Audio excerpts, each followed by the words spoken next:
행복한 사람이 행복한 세상을 만듭니다. 행복한 베들레헴 교회 2025년 마지막 주일 예배에 오신 사랑하는 성도님들에게 하나님의 은혜와 축복이 함께 하시기를 축복합니다. 여러분, 지금은 잘 볼 수 없는 풍경이지만 겨울이 되어지면 이 아이들이 나가서 연을 날리는 경우가 종종 있었습니다. 방패연, 가오리연에 온갖 무늬를 다 그려놓고 또 연을 만들 때 잘 띄우기 위해서 좋은 재료, 또 적당한 무게 나가는 재료로 연을 만들기도 하고, 목줄을 할 때도 목줄도 적당한 것을 이렇게 고르기도 합니다. 연을 띄우기 위해서는 제일 중요한 게 기술도 중요하고 하지만 알맞은 바람이 불어야 합니다. 아무리 기술이 있어도 바람이 제대로 불지 아니하면 연을 날리기가 어렵습니다. 연이 바람의 하늘로 높이 떠오르면 아이들의 마음도 둥둥둥 떠오르지요. 그런데 너무 센 바람이 불면 연줄이 끊어지기도 하고, 또는 갑자기 연이 빙글빙글 돌다가 곤두박질 치기도 합니다. 우리 인생에 보면 우리 인생을 바람을 맞는 연과 비슷하다는 생각이 들어집니다. 그 이유는 어떤 바람이 우리에게 불어오는가에 따라서 우리 인생의 삶의 모습이 달라지기 때문입니다. 순풍이 불면 둥둥둥 잘 떠오르기도 하지만, 강한 바람, 거센 바람이 불면 연줄이 끊어지는 것처럼 우리 인생이 끊어지는 것 같고, 또는 갑자기 곤두박질 치기도 합니다.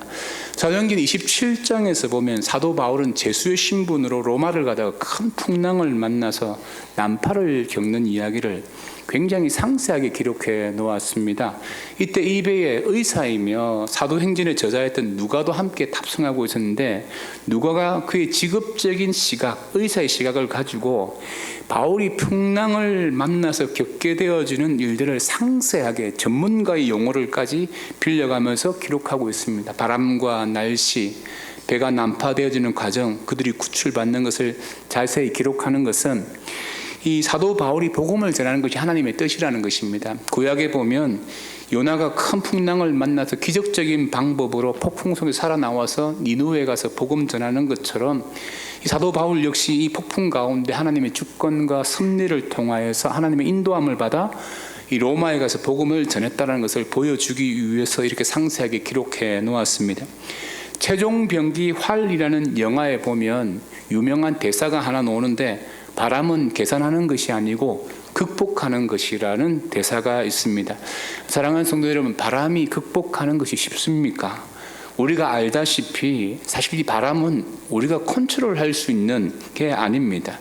그렇다면 우리 인생에 통제되어지지 않는 바람이 불어올 때, 그 시기에 우리는 신앙적으로 어떻게 해석하고 어떻게 통과하고 어떻게 극복해야 될지 오늘 말씀을 통해서 살펴봅시다. 첫 번째로는 맞바람이 불 때는 주님을 더 의지해야 합니다.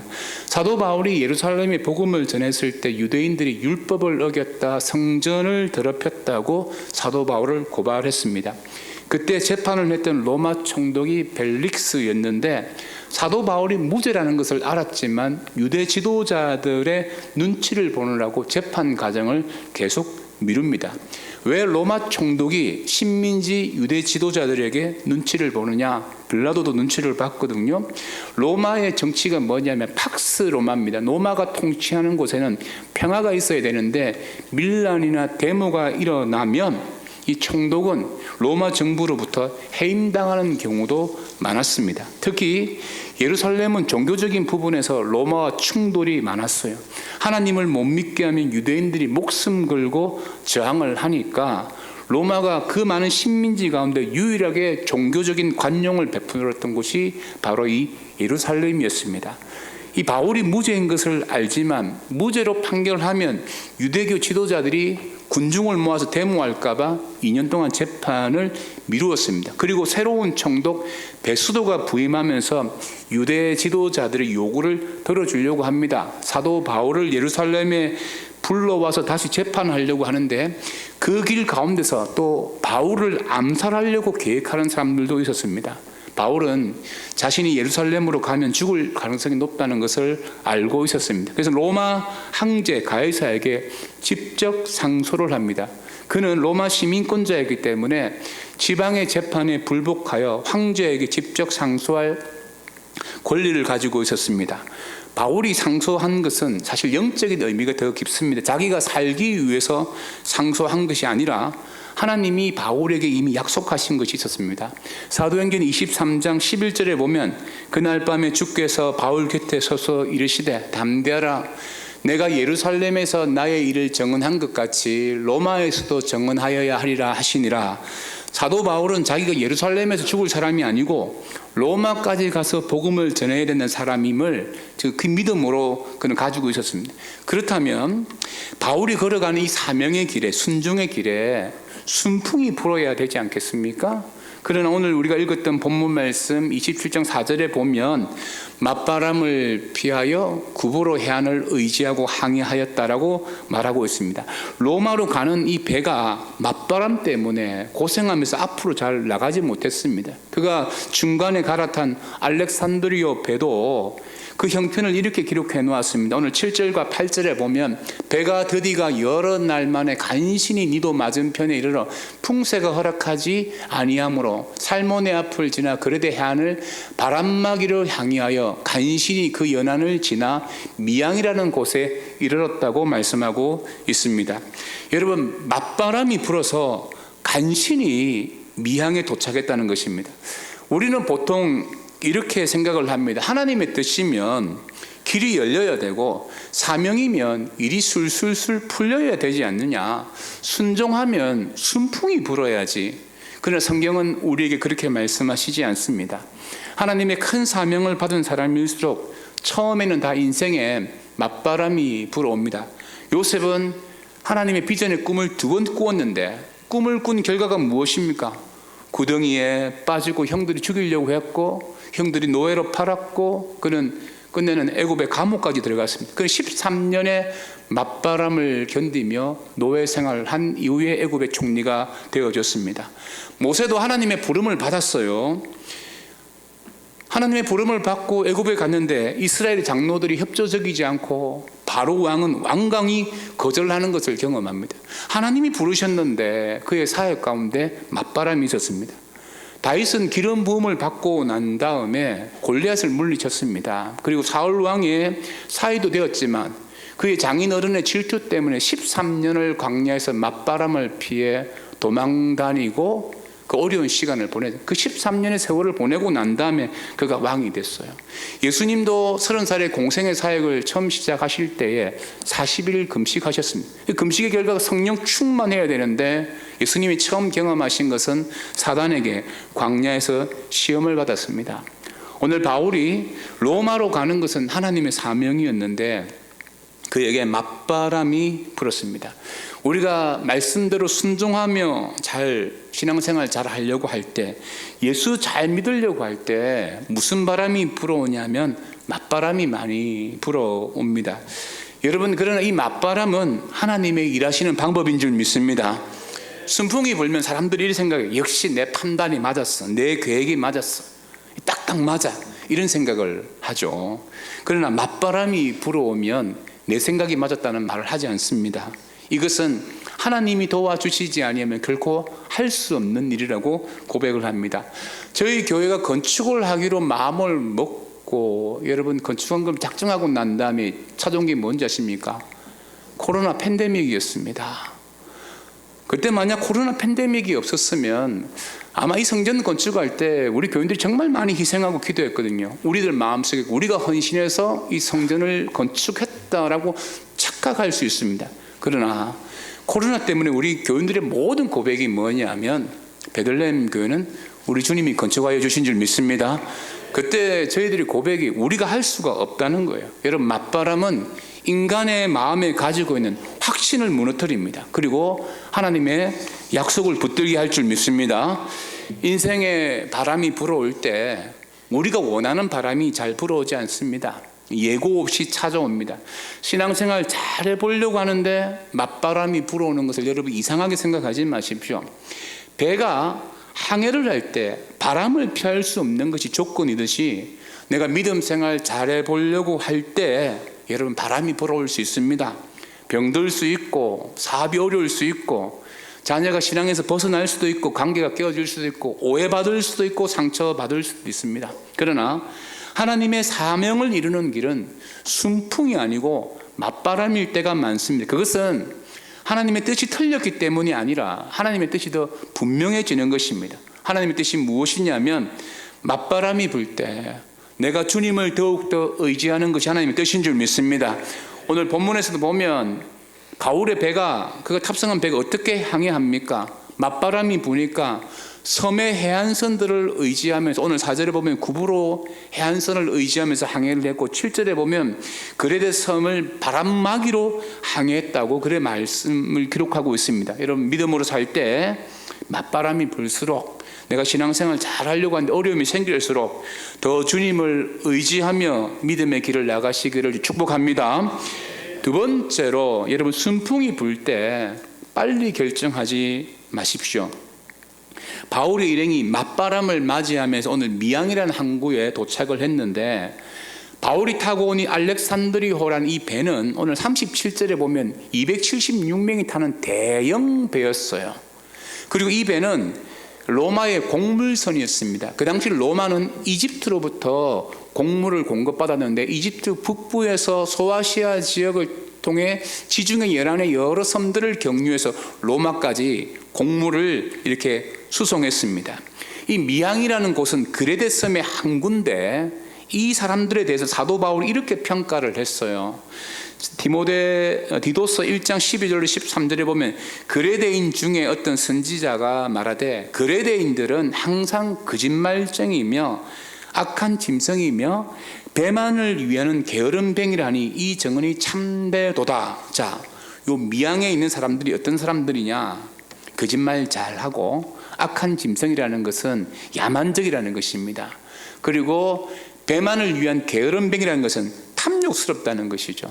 이런 성향을 가진 사람들이 이 알렉산드리호 이 큰 배가 미항이라는 작은 항구에 들어오니까 물자 공급도 어렵고 겨울을 보내려고 하니까 돈이 너무 많이 들고 너무 불편하다는 거예요. 그러니까 어떻게 결정을 하냐면 오늘 12절에 보십시오. 그 항구가 겨울을 지내기에 불편함으로 거기서 떠나 아무쪼록 베닉스에 가서 겨울을 지내자 하는 자가 더 많으리라고 했습니다. 이 베닉스도 그레데 섬에 있는 한 항구인데 그레데 섬 서쪽 미항에서 한 64km 떨어져 있는 곳에서 이 미항보다 더 큰 좀 편리한 베닉스라는 항구가 있어요. 그걸로 옮겨가자는 것입니다. 그때 여러분 9절 보십시오. 여러 날이 걸려 금식하는 절기가 이미 지났으므로 항해하기가 위태한지라 바울이 그들을 권하여, 여기서 여러 날이 걸려 금식하는 절기는 속죄일을 말합니다. 9월과 10월 그 속죄일 기간은 바람이 많이 불어서 배가 난파하는 경우가 많았어요. 항해하기 어려운 거예요. 그래서 바울이 그들에게 어떻게 권하느냐 하면 10절에 보세요. 말하되 여러분이여 내가 보니 이번 항해가 하물과 배만 아니라 우리의 생명에도 타격과 많은 손해를 끼치리라 하되. 자, 사도 바울이 기도해서 하나님의 응답받은 게 아니고요, 사도 바울이 선교지를 많이 다녔기 때문에 그의 경험이었습니다. 고린도 후서 11장 25절에 보면 3번 태장으로 맞고 1번 돌에 맞고 3번 파선하고 일주야를 깊은 바다에서 지냈으며, 사도 바울이 이 파선을 경험하기 전에도 3번 그가 파선해 본 경험이 있는 거예요. 그래서 그의 경험을 가지고 백부장과 선장과 선주에게 지금 운행하면 안 된다, 우리 모든 배와 생명의 어려움을 겪을 수 있다라고 경고를 했는데, 오늘 11절에 보면 백부장이 선장과 선주의 말을 바울의 말보다 더 믿더라고 했습니다. 자, 오늘 미항에서 베닉스로 가는 이 결정을 왜 백부장이 하냐면, 이 알렉산드리호 이 배는 로마 정부가 운영하는 곡물선입니다. 그래서 백부장이 이 운항을 결정하는 거예요. 백부장이 바울의 말보다 선장과 선주의 말을 듣고 미항으로 출발해서 베닉스 항구로 갑니다. 오늘 13절에 남풍이 순하게 불매 그들이 뜻을 이룬 줄 알고 닷을 감아 그레데 해변을 끼고 항해하더니, 자, 출발하는 남풍이 순하게 부는 거예요. 사람들이 이게 하나님의 뜻인 줄 알았을 것입니다. 여러분, 우리가 인생의 순풍이 불면 다 하나님의 뜻이라고 생각을 해요. 근데 오늘 14절에 얼마 안 되어 섬 가운데로부터 유라굴로라는 강풍이 크게 일어나니라고 했습니다. 자, 여러분, 이들이 왜 미항에서 같은 섬 베닉스로 옮겨가려고 했습니까? 불편하다는 이유도 있지만 경제적인 관점이에요. 교우를 보내기 돈이 많이 든다는 겁니다. 탐욕의 관점이고 돈으로 결정한 것이었습니다. 근데 어떻게 되었느냐? 돈으로 결정한 그 결과가 오늘 18절과 19절에 보면 우리가 풍랑으로 심히 애쓰다가 이튿날 사공들이 짐을 바다에 풀어버리고 사흘째 되는 날 배의 기구를 그들의 손으로 내버리니라. 여러분, 광풍을 한번 만나면 내가 가지고 있는 걸 다 버려야 돼요. 그래 살아요. 우리가 인생을 살아가면 순풍이 올 때 정말 조심해야 됩니다. 대부분의 인생이 언제 광풍을 경험하게 되어지냐면 순풍 불 때 너무 빨리 결정해서 그래요. 환경이 편리해질수록 말씀보다는 상황을 더 신뢰하고 빨리 결정하는 경우가 많습니다. 그리고 우리가 순풍을 불 때 착각하는 게 뭐냐면 계속 순풍이 불 거라고 생각을 합니다. AI 시대에 지금 우리 고3 수험생들, 입시생들이 이제 대학 진학을 하는데 제가 저희 교회를 목양하는 목사로서 지도자로서 걱정되는 게 뭐냐면 지금 입시생들이 대학을 선택하고 전공을 선택하는데 이게 졸업할 때도 5년 뒤에도 과연 유효할까? 5년 뒤에면 휴머노이드가 나옵니다. 상용화되어질 것입니다. AI 시대가 도래하면 육체적 노동을 대신할 것이라고 사람들이 생각을 했는데 지금 보면 육체적 노동보다는 전문직을 대신하고 학벌주의가 지금 파괴되어지고 있어요. 미국의 빅테크 기업들이 인력 감축을 굉장히 많이 했어요. 그리고 새로운 인원을 뽑을 때 고졸 출신들, 인문계 출신들을 많이 뽑습니다. 이제 기술자가 크게 필요하지 않다는 거예요. AI가 기술적인 부분을 다 한다는 것입니다. 그래서 그 AI를 잘 다룰 수 있는 창의적인 사람이 필요하다는 거예요. 대학 입시에 순풍이 있다고 해서 인생에 계속 순풍이 불어올 것이라고 생각하면 그거는 사실 생각이 좀 짧은 것입니다. 우리 인생에 이제 맞바람이 불어오면 우리 주님 앞에 늘 기도합니다. 그리고 매달립니다. 말씀 붙들고 순종하려고 합니다. 그런데 순풍이 불면 기도하기보다는 계획이 앞서고 회의도 많아지고 순풍이 불면 결정도 빨리 합니다. 일에 대한 추진력도 있고요. 결과가 빨리 나오기도 합니다. 그러나 여러분 한번 생각해 보십시오. 창업에서 실패하신 분들의 공통점이 뭐냐면 순풍 불 때 창업했다가 광풍 만나가서 쫄딱 망합니다. 하나님의 기다림을 기다리지 않습니다. 그 일을 검증하지 않습니다. 왜? 순풍 불거든요. 오늘 사도행전 2장 27장에서 보면 가장 합리적인 방법으로 불편하니까 좀 편한 곳에 가자. 경제적인 방법으로 돈으로 선택을 했는데 이 선택이 가장 위험한 선택이 되어서 모든 재산을 바다에 다 던졌습니다.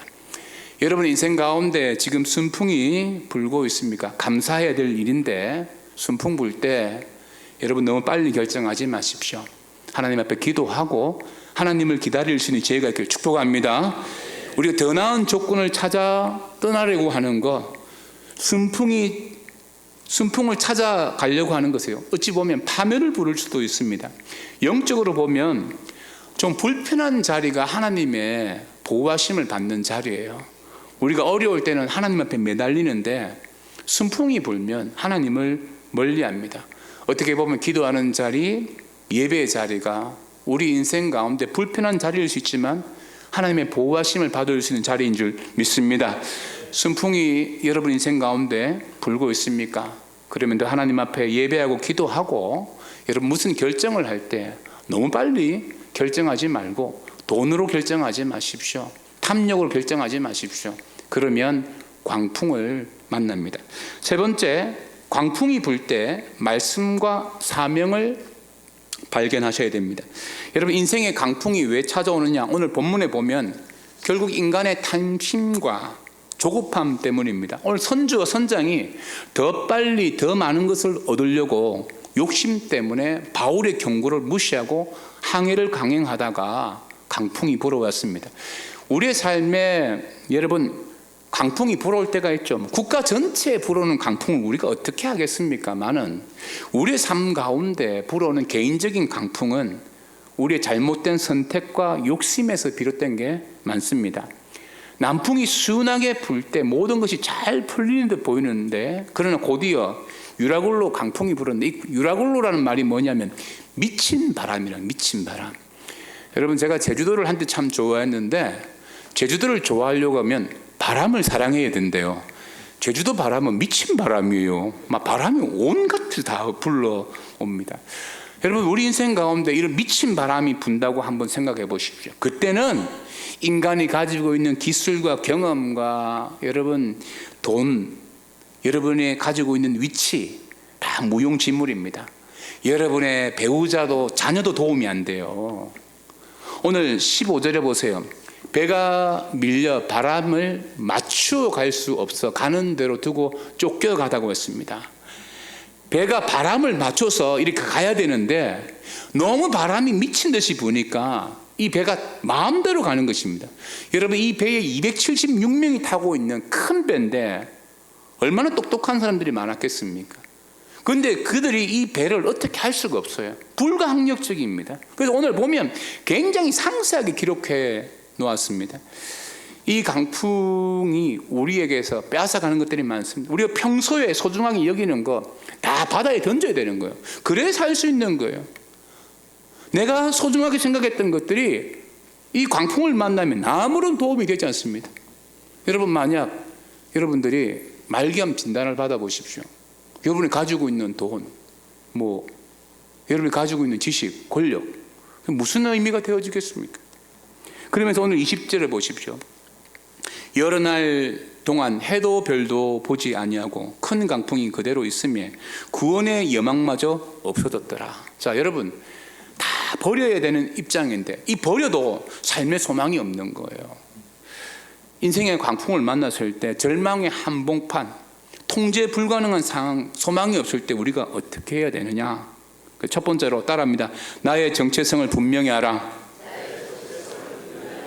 여러분, 강풍이 배가 표류할 때 사람들이 밥도 제대로 못 먹고 소망 없이 그렇게 있을 때 사도 바울이 어떻게 이야기하냐면 22절에 보세요. 내가 너희에게 권하노니 이제는 안심하라. 너희 중에 아무도 생명에는 아무런 손상이 없겠고 오직 배뿐이니라. 내가 속한 바 곧 내가 섬기는 하나님의 사자가 어젯밤에 내 곁에 서서 말하되. 사도 바울이 자기는 누구에게 속했다고 합니까? 하나님께 속했다고 말해요. 여러분, 이 정체성이 분명한 사람이 유라굴로 강풍을 이기기 시작할 줄 믿습니다. 그러면서 사도 바울이 자신의 정체성을 가지고 하는 말이 24절. 바울아, 두려워하지 말라. 내가 가이사 앞에 서야 하겠고 또 하나님께서 너와 함께 항해하는 자를 다 내게 주셨다 하였느니라. 여러분, 이 말씀을 사도 바울이 유라굴로 강풍을 만나실 때 처음 들은 말입니까? 아니잖아요. 가이사에게 상소했을 때도 하나님이 이 말씀을 하셨어요. 사도 바울은 자신이 누구에게 속했는지 그 정체성이 분명했습니다. 여러분, 저와 여러분들은 우리 주님 앞에 속한 줄 믿습니다.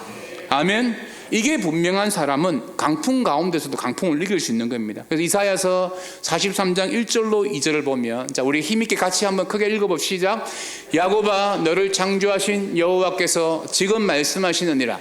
이스라엘아, 너를 지으신 이가 말씀하시느니라. 너는 두려워하지 말라. 내가 너를 구속하였고 내가 너를 지명하여 불렀나니 너는 내 것이라. 내가 물 가운데로 지날 때에 내가 너와 함께할 것이라. 강을 건널 때에 물이 너를 침몰하지 못할 것이며 내가 불 가운데로 지날 때에 타지도 아니할 것이고 불꽃이 너를 사르지도 못하리니. 할렐루야. 아멘. 우리는 주님 안에 있다는 걸 기억하셔야 돼요. 그래서 사람이, 의사가 다 죽는다 그래도 우리 주님이 산다고 하면 살 줄 믿습니다. 아멘. 아무리 사람이 산다고 해도 말입니다, 하나님이 안 된다면 안 되는 거예요. 생사화복의 주관자 되시는 그 하나님 앞에 저와 여러분이 그분 안에 속해 있는 줄 믿습니다. 두 번째로는 말씀에 닻을 내려야 됩니다. 상황이 너무 절박해서 배가 강풍에 떠내려갈 때 안 떠내려가려고 하면 닻을 내려야 되는데, 이때 무슨 닻을 내리냐면 말씀의 닻을 내려야 돼요. 자, 오늘 25절에 보면 그러므로 여러분이여 안심하라. 나는 내게 말씀하신 그대로 되리라고 하나님을 믿느라. 할렐루야. 바울이 말씀을 선포하잖아요. 내게 말씀하신 하나님 그 말씀하신 그대로 되게 믿는다는 거예요.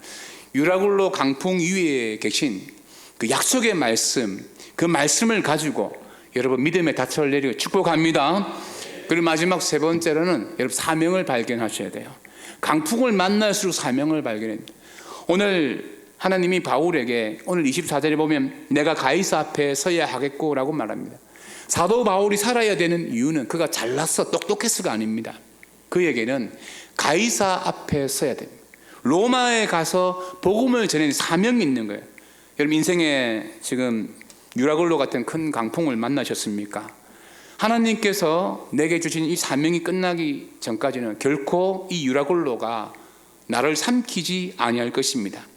풍랑의 나를 침몰시키러 오는 것이 아니고 오히려 나를 사명의 땅으로 밀어붙이기 위해서 하나님의 거친 손길일 수도 있습니다. 우리가 유라굴로 강풍에서 죽지 않는 이유는 아직 감당해야 될 사명이 있기 때문에. 고난은 사명자를 죽이지 못합니다. 혹시 여러분 강풍 가운데 어려움을 겪고 있습니까? 그렇다면 사명을 붙드시기를 축복합니다. 아멘. 저는 저희 교회가 참 장수하는 교회가 될 것이라고 생각을 해요. 왜냐하면 저희 교회가 무슨 헌금을 작정해 보면 건축 월정 헌금 이런 건 사실 많이 안 나오는데 선교 헌금은 너무 많이 작정을 합니다.